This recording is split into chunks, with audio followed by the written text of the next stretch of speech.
Assalamualaikum warahmatullahi wabarakatuh. Selamat siang. Hari ini saya, Devi Robiah Aldawiyah, akan menjelaskan macam-macam strategi pembelajaran. Oke, sebelum kita memulai pembelajaran, mari kita berdoa menurut keyakinan masing-masing. Berdoa mulai.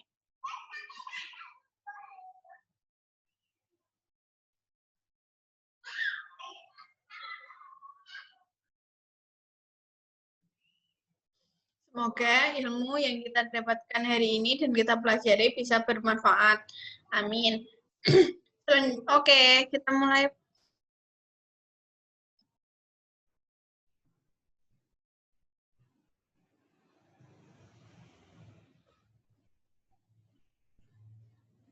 Strategi pembelajaran. Ini profil saya, bisa dilihat fotonya.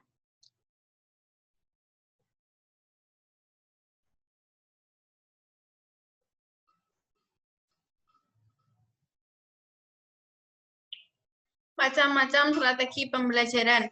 Strategi pembelajaran macamnya yaitu ada 7. Yang pertama, strategi pembelajaran aktif. Yang kedua, strategi pembelajaran kooperatif. Yang ketiga, strategi pembelajaran kontekstual. Yang keempat, strategi pembelajaran berbasis masalah. Yang kelima, strategi pembelajaran afektif. Yang keenam, strategi pembelajaran kuantum. Dan yang ketujuh, pembelajaran saintifik. Pertama, yaitu strategi pembelajaran aktif. Apa sih yang dimaksud dengan strategi pembelajaran aktif? Strategi pembelajaran aktif yaitu suatu sistem pembelajaran yang menekankan keaktifan pada peserta didik secara fisik, mental, intelektual, dan emosional. Ciri-ciri dari strategi pembelajaran aktif yaitu pertama, peserta didik aktif mencari atau memberikan informasi, baik itu bertanya atau memberikan kesimpulan dari informasi yang ia dapatkan. Yang kedua, adanya suasana pembelajaran yang interaktif. Suasana pembelajaran interaktif yaitu antara pengajar dan peserta didik ada komunikasi. Yang ketiga, adanya kesempatan bagi peserta didik untuk menilai hasil kerjanya sendiri. Yang keempat, adanya pemanfaatan sumber belajar secara optimal. Tujuan dari strategi pembelajaran aktif yaitu untuk memperoleh hasil belajar yang berbentuk perpaduan antara aspek kognitif, afektif, dan psikomotorik. Bentuk strategi pembelajaran aktif. Yang pertama ada sortir kartu. Yang kedua ada the power of two, kekuatan dua kepala. Yang ketiga tim quiz, quiz kelompok. Yang keempat ada jigsaw. Yang kelima ada everyone is a teacher here, semua bisa jadi pendidik. Yang keenam ada snowballing. Yang ketujuh ada information share, mencari informasi. Yang ke-8 ada perlesan, belajar jadi teman. Yang 9 ada index star match, mencari pasangan. Yang ke-10 ada the learning cell, sel belajar. Oke, selanjutnya ada kekurangan dan kelebihan dari strategi pembelajaran aktif. Kekurangannya yaitu, ini kekurangan dan kelebihannya saya ambil dari yang jigsaw ya. Kalau yang jigsaw itu kekurangannya memakan banyak waktu, hanya orang-orang pintar yang paham, materi tidak didapat secara merata. Kelebihannya yaitu kelas tidak monoton, peserta didik lebih aktif. Karena peserta didik mencari materinya sendiri, mempelajarinya, lalu membaginya kepada teman-temannya di depan kelas. Yang nomor 2 ada strategi pembelajaran kooperatif. Definisi dari strategi pembelajaran kooperatif. Strategi ini strategi di mana para peserta didik bekerja sama dalam kelompok untuk mempelajari konsep-konsep materi-materi yang diberikan oleh pengajar. Karakteristik dari strategi pembelajaran kooperatif yaitu pertama, heterogenitas dalam pembagian kelompok. Yang kedua, jenis-jenis tugas yang diberikan pada kelompok. Yang ketiga, tanggung jawab individu. Yang keempat, sistem penghargaan. Tujuan dari strategi pembelajaran kooperatif yaitu untuk meningkatkan prestasi akademik, untuk menerima keragaman, toleransi, dan kerjasama, dan untuk mengembangkan keterampilan sosial. Untuk menerima keragaman atau toleransi dan kerjasama ini dipergunakan karena pembelajaran kooperatif itu akan dibentuk sebuah kelompok, dan dalam kelompok itu ada banyak orang dan memiliki karakter dan kecerdasan yang berbeda-beda, sehingga antara orang satu dengan orang yang lain harus saling bekerja sama dan toleransi, menerima kekurangan dan membantu temannya yang mungkin tidak begitu paham dengan materi yang akan dipelajari. Selanjutnya yaitu kelebihan dan kekurangan dari strategi pembelajaran kooperatif. Kelebihannya yaitu memudahkan siswa melakukan penyesuaian sosial, meningkatkan kepekaan dan kesetiakawanan sosial, menghilangkan sifat egois dan egosentris, membangun persahabatan, meningkatkan rasa percaya pada sesama manusia. Kekurangan dari strategi pembelajaran kooperatif yaitu guru harus menyiapkan pembelajaran secara matang, memerlukan banyak tenaga, pikiran, dan waktu. Fasilitas dan alat yang harus memadai, terlalu banyak memerlukan waktu, hanya didominasi oleh siswa-siswa tertentu saja.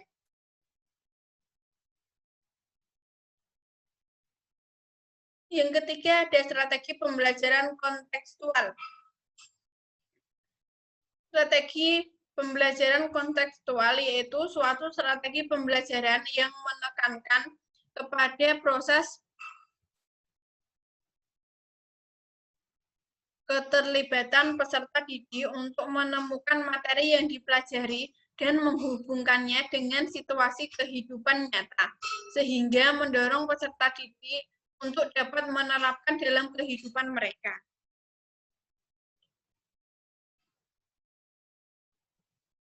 Karakteristik dari strategi pembelajaran kontekstual yaitu pertama, mengaktifkan pengetahuan yang sudah ada. Artinya, apa yang dipelajari tidak terlepas dari pengetahuan yang sudah dipelajari, sehingga pengetahuan yang akan diperoleh akan tumbuh, akan utuh. Maaf ya, akan utuh maksudnya. Maksudnya yaitu pembelajaran di materi pembelajaran kontekstual itu materinya yang sudah biasa terjadi dalam kehidupan sehari-hari. Contohnya seperti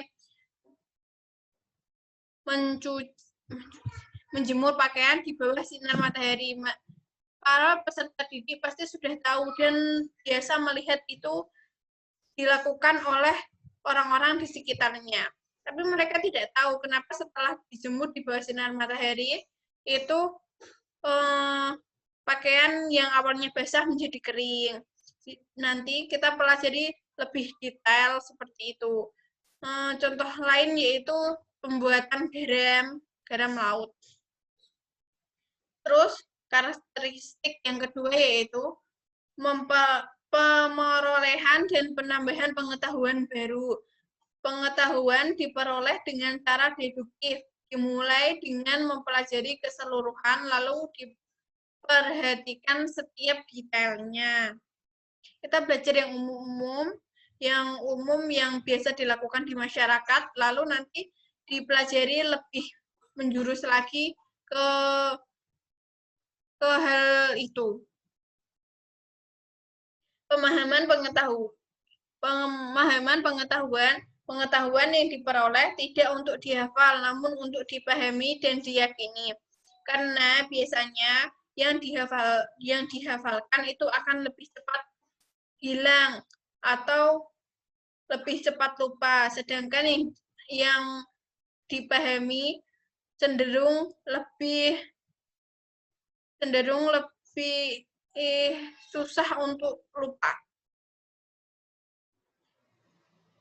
Yang karakteristik keempat yaitu mempraktekkan pengetahuan dan pengalaman tersebut. Pengetahuan dan pengalaman yang didapat harus diaplikasikan dalam kehidupan, sehingga nampak perubahan perilaku dari peserta didik.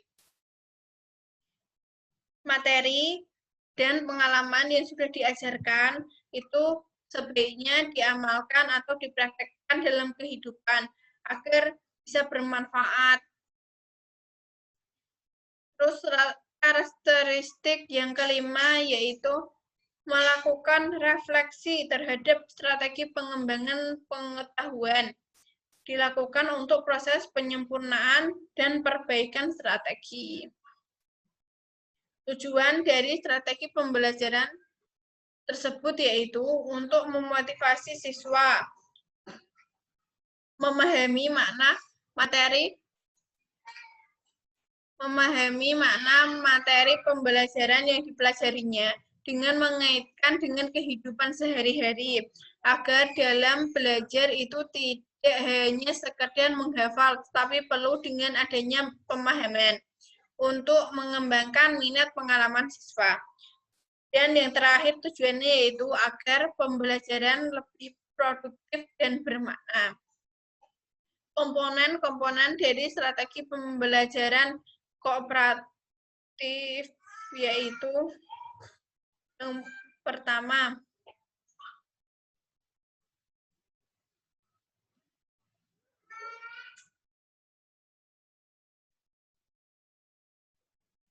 maksudnya tadi salah ya, bukan kooperatif, maksudnya kontekstual. Komponen-komponen dari strategi pembelajaran kontekstual yaitu yang pertama, konstruktivisme, yang kedua inquiry, yang ketiga bertanya, yang keempat masyarakat belajar, yang kelima ada pemodelan, yang keenam ada refleksi, dan yang terakhir ada penilaian sebenarnya. Kelebihan dan kekurangan dari strategi pembelajaran kontekstual. Kelebihannya yaitu yang pertama, menyadarkan siswa tentang apa yang mereka pelajari. Yang kedua, pemilihan informasi berdasarkan kebutuhan siswa, tidak ditentukan oleh guru. Yang ketiga, pembelajaran lebih menyenangkan. Yang keempat, membantu siswa bekerja dengan efektif dalam kelompok. Sedangkan kekurangan dari strategi ini yaitu tidak efisien karena memerlukan banyak waktu, guru kesulitan menentukan materi yang cocok untuk siswanya. Yang ketiga, menjadikan siswa yang tidak memiliki kemampuan tidak percaya diri.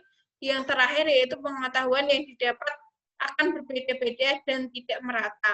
Mengapa pengetahuan yang didapat ini berbeda-beda? Karena materinya disesuaikan dengan kecocokan siswa, sedangkan antara siswa satu dan siswa yang lain, materinya itu nggak selalu cocok. Nggak gimana ya, materinya itu jika yang pada siswa ini, misalnya pada siswa A ini cocok, sedangkan pada siswa B tidak cocok, sehingga pada siswa B ini dicarikan materi yang lain yang cocok untuk siswa ini. Karena daya tangkap setiap siswa itu berbeda-beda. Jadi, pengetahuan yang didapat akan berbeda-beda dan lebih cenderung tidak merata. Dan selanjutnya ada strategi pembelajaran berbasis masalah. Strategi pembelajaran berbasis masalah yaitu rangkaian aktivitas pembelajaran yang difokuskan kepada proses penyelesaian masalah atau problemnya secara ilmiah.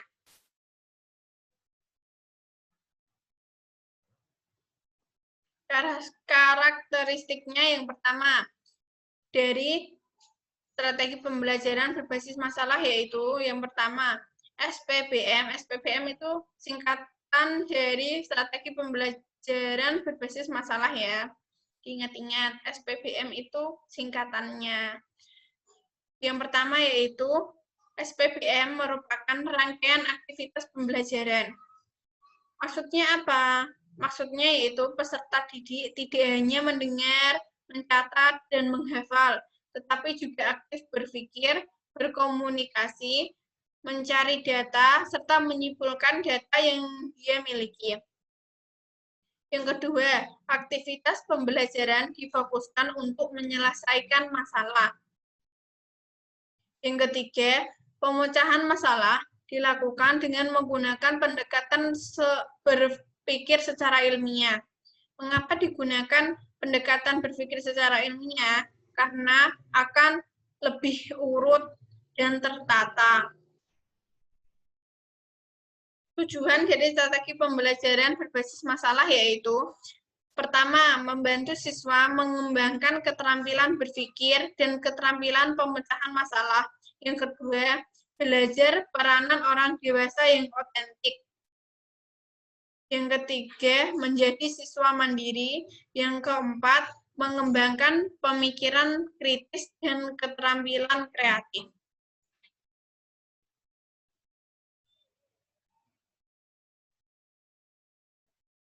Desain masalah. Menurut John Dewey, pertama, desain masalahnya yaitu perumusan masalah, yaitu langkah peserta didik menentukan masalah yang akan dipecahkan. Yang kedua, menganalisis masalah. Langkah peserta didik meninjau masalah secara kritis dari berbagai sudut pandang.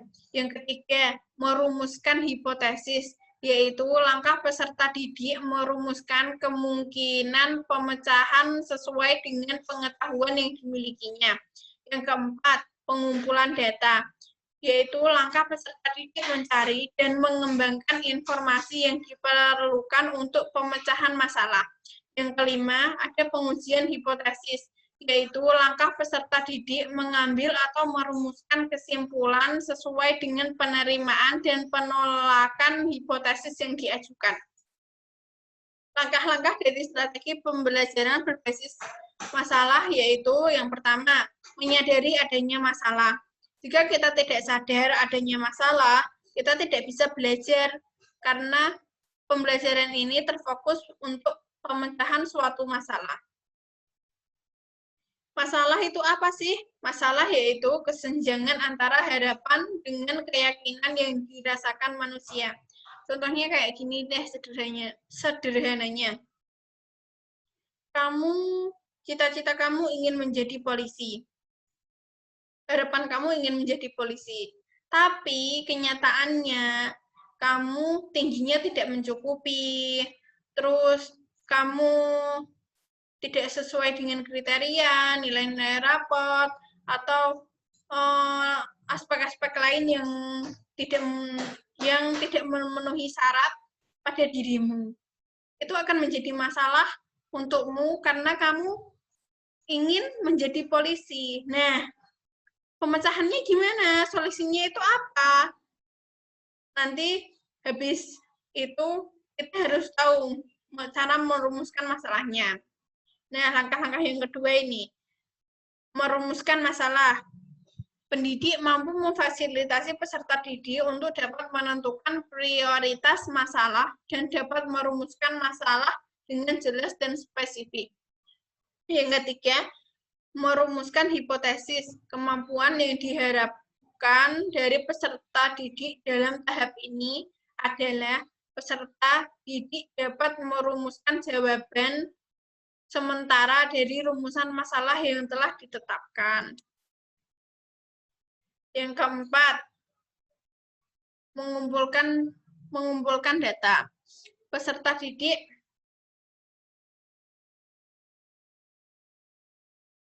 mengumpulkan data yang relevan dengan rumusan masalah. Yang kelima, menguji hipotesis.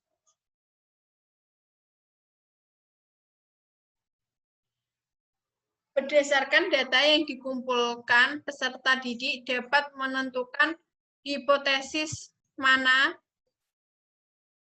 yang diterima. Maaf, ada kesalahan. Hipotesis mana yang diterima dan mana yang ditolak. Tujuannya untuk mengetahui kecakapan menganalisis data dan sekaligus membahasnya sehingga mampu menyimpulkan. Yang terakhir yaitu menentukan pilihan penyelesaian, upaya memilih alternatif penyelesaian masalah yang memungkinkan dapat diimplementasikan dan dapat memperhitungkan dampak dari alternatif yang dipilih. Selanjutnya ada kelebihan dan kekurangan dari strategi pembelajaran berbasis masalah. Kekurangannya yang pertama yaitu jika peserta didik tidak memiliki minat dan tidak memiliki kepercayaan diri, maka peserta didik tidak mau untuk mencoba. Peserta didik tidak mau mencoba untuk menyelesaikan masalah yang harusnya ia pelajari. Yang kedua, membutuhkan waktu yang cukup lama untuk mempersiapkan pelaksanaan SPBM, karena harus sesuai dengan langkah-langkah dari langkah pertama sampai langkah terakhir. Itu sangat-sangat membutuhkan banyak waktu dan tidak bisa dilakukan secara singkat. Yang ketiga, tanpa pemahaman mengapa mereka memecahkan masalah yang sedang dipelajari, maka mereka tidak akan belajar tentang apa yang sedang mereka pelajari. Strategi ini juga memiliki keunggulan. Keunggulan pertama yaitu peserta didik lebih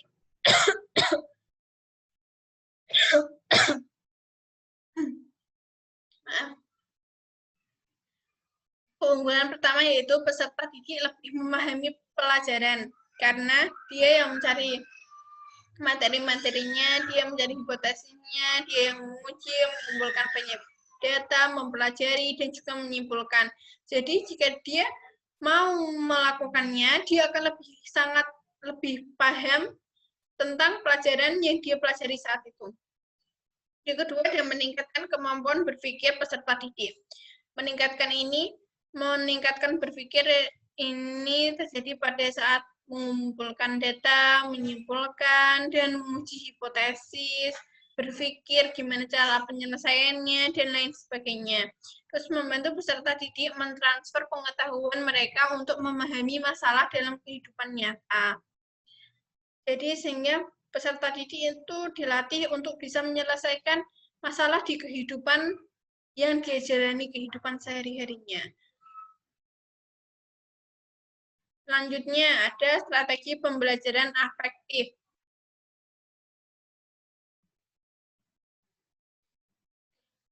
Strategi pembelajaran afektif yaitu rangkaian pembelajaran yang menekankan pada pembentukan sikap yang positif pada diri peserta didik.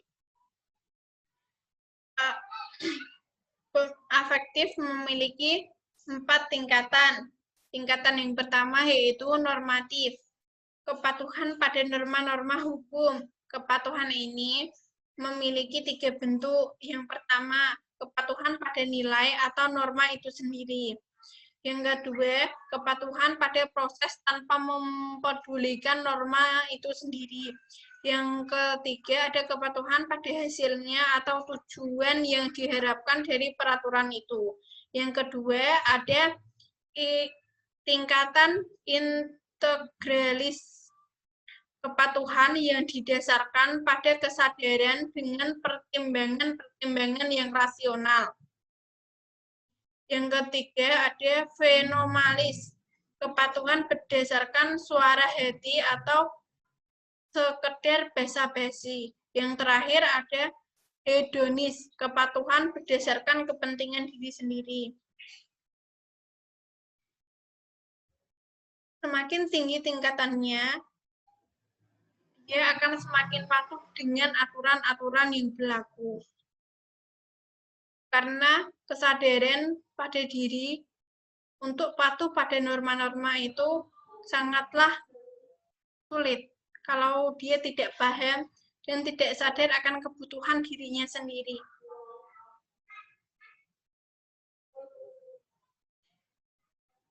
Selanjutnya ada macam-macam strategi afektif. Strategi afektif memiliki 3 macam. Yang pertama yaitu konsiderasi, yang kedua pengembangan kognitif, yang ketiga ada teknik mengklarifikasi nilai. Konsiderasi yaitu menekankan strategi pembelajaran yang dapat membentuk kepribadian. Karena menurut MC Powell, seorang humanis barat, pembelajaran moral adalah pembentukan kepribadian, bukan mengembangkan intelektual. Pembentukan kepribadian yang dimaksud adalah tingkah laku pribadi seseorang, bukan pengembangan intelektual. Intelektual itu lebih cenderung ke berpikir, cara berpikir, dan pikiran, atau kecerdasan pikiran.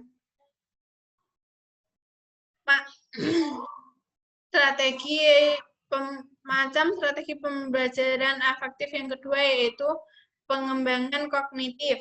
Dikembangkan oleh Lawrence Kohlberg yang berpendapat bahwa perkembangan manusia terjadi sebagai proses dari restrukturisasi kognitif yang berlangsung secara berangsur-angsur menurut urutan tertentu. Menurut Kohlberg, moral manusia berkembang melalui 3 tingkatan, dan setiap tingkatan memiliki 2 tahap.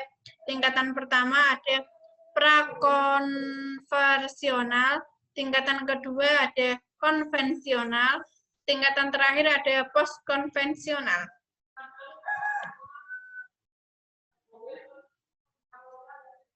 Yang terakhir ada teknik mengklarifikasi nilai.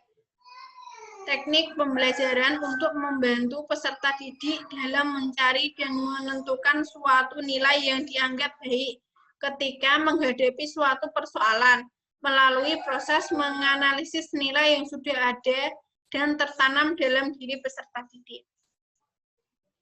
Kesulitan pembelajaran afektif. Mengapa sulit pembelajaran afektif itu? Yang pertama yaitu jika guru berhalangan hadir ke sekolah. Karena guru sebagai penilai dan pengajar, jika guru itu berhalangan hadir, maka pembelajaran tidak bisa dilakukan. Yang kedua, guru tidak menguasai sarana teknologi. Ini berlaku untuk guru-guru yang sudah senior, yang susah dalam mempelajari teknologi dan harus dibantu oleh keluarga atau oleh teman gurunya. Yang ketiga, ada kurangnya waktu untuk melakukan penilaian. Karena penilaian tidak bisa kebaikan atau pribadi seseorang tidak bisa dinilai seketika. Kepribadian seseorang itu berubah-ubah dan tidak bisa dinilai secara cepat. Ya, tidak mungkin guru satu mengikuti muridnya setiap saat, karena itu tidak mungkin. Dan muridnya tidak hanya satu, sehingga menjadi persoalan mengapa pembelajaran afektif itu tidak jarang dilakukan. Yang terakhir ada penilaian afektif dianggap rumit dan harus dibuat dalam bentuk deskripsi. Selanjutnya ada Strategi pembelajaran kuantum. Strategi pembelajaran kuantum yaitu sebuah program percepatan pembelajaran yang ditawarkan oleh Learning Forum, yaitu sebuah perusahaan pendidikan internasional yang menekankan perkembangan keterampilan akademis dan keterampilan pribadi. Tujuan dari pembelajaran ini yaitu yang pertama, yaitu untuk mengembangkan keterampilan akademis dan keterampilan pribadi. Asas dari strategi ini yaitu bawalah dunia mereka ke dunia kita dan antarkan dunia kita ke dunia mereka.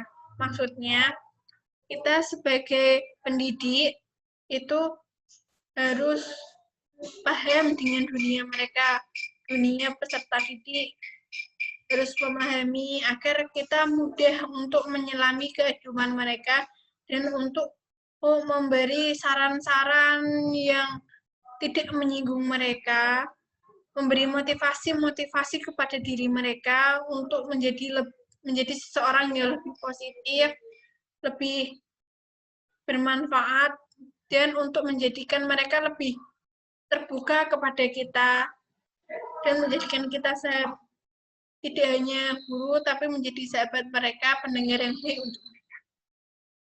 Prinsip-prinsip dari pembelajaran kuantum. Yang pertama, segalanya berbicara, termasuk lingkungan kelas, bahasa tubuh, desain pembelajaran, dan lain-lain mengirimkan pesan tentang belajar. Yang kedua, segalanya bertujuan. Semua yang terjadi pada pengubahan memiliki tujuan. Yang ketiga, pengalaman sebelum pemberian nama. Pengalaman menciptakan ikatan emosi dan peluang untuk pemberian nama atau penamaan. Yang keempat, akui setiap usaha. Setiap usaha yang dilakukan oleh peserta didik harus kita akui dan apresiasi agar membuat peserta didik itu percaya diri pada dirinya dan berani untuk menunjukkan siapa dirinya sebenarnya, tidak takut dimarahi, dan tahu akan dirinya sendiri. Yang terakhir ada, jika layak dipelajari, maka layak dirayakan atau diapresiasi.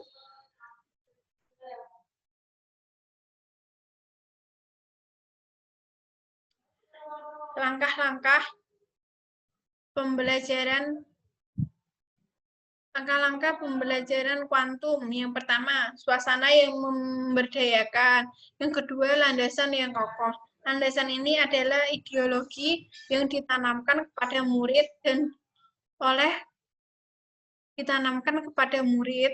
oleh pengajar yang membimbing mereka. Ideologi ini ditanamkan dengan begitu kuat untuk menjadikan para peserta didik menjadi lebih baik. Pembelajaran kuantum memiliki kelebihan dan kekurangan. Kelebihan dari pembelajaran kuantum yaitu yang pertama, pendidik lebih membaur dan menyatu dengan peserta didik. Proses pembelajaran lebih santai dan menyenangkan, meningkatkan sikap positif dan kepercayaan diri siswa. Pembelajaran kuantum ini juga memiliki kekurangan. Yang pertama, memerlukan dan menuntut keahlian dan keterampilan guru lebih khusus. Karena untuk membangun suasana yang mendukung dan untuk membangun suasana yang mampu membuat peserta didik nyaman dalam belajar, itu tidaklah mudah. Oleh karena itu, keahlian dan keterampilan guru sangatlah diperlukan. Memerlukan proses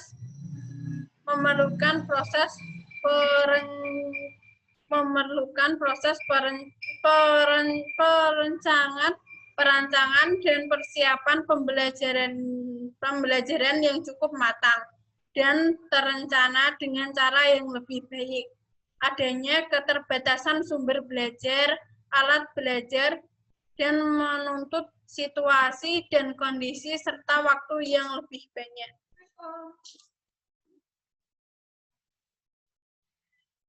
Strategi pembelajaran yang terakhir ada strategi pembelajaran saintifik. Strategi pembelajaran saintifik yaitu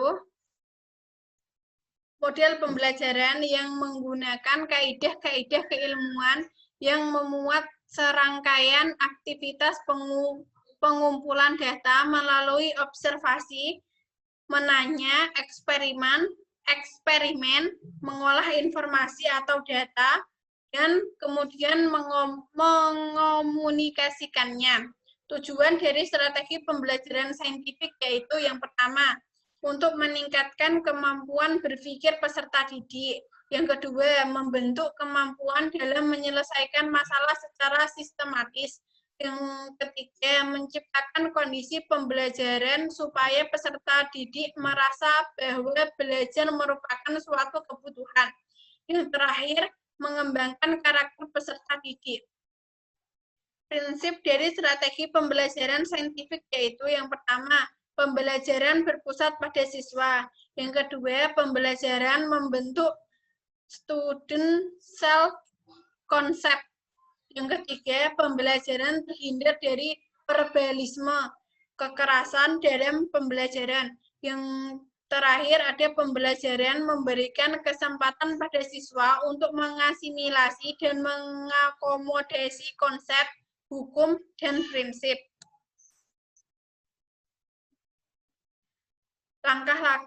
Langkah-langkah dalam strategi pembelajaran saintifik. Yang pertama, mengamati, observing. Yang kedua, menanya, questioning. Yang ketiga, mencoba, experimenting. Yang keempat, mengolah data. Yang kelima, menalar, associating. Yang keenam, menyimpulkan. Yang ketujuh, mengomunikasikan. Yang kedelapan, menciptakan serta membentuk jaringan, networking. Strategi pembelajaran saintifik memiliki kelebihan dan kekurangan. Kekurangan yang pertama yaitu dibutuhkan kreativitas tinggi dari guru untuk menciptakan lingkungan belajar yang diinginkan. Yang kedua, guru jarang menjelaskan materi pembelajaran karena guru beranggapan bahwa tidak perlu menjelaskan materi. Kelebihan dari strategi ini yaitu dapat mengembangkan karakter siswa. Terus yang kedua, penilaiannya mencakup semua aspek. Yang terakhir, proses pembelajaran lebih terpusat ke siswa sehingga siswa lebih aktif dan kreatif. Sekian pembelajaran yang bisa saya berikan, semoga bermanfaat. Jika ada yang ingin ditanyakan atau kurang jelas, bisa nanti ditanyakan melalui kolom komentar di YouTube. Maaf jika ada salah kata atau terlalu monoton dalam memberikan pelajaran. Semoga bisa bermanfaat pelajarannya dan sekali lagi saya mohon maaf. Terima kasih karena sudah mendengarkan. Wassalamualaikum warahmatullahi wabarakatuh.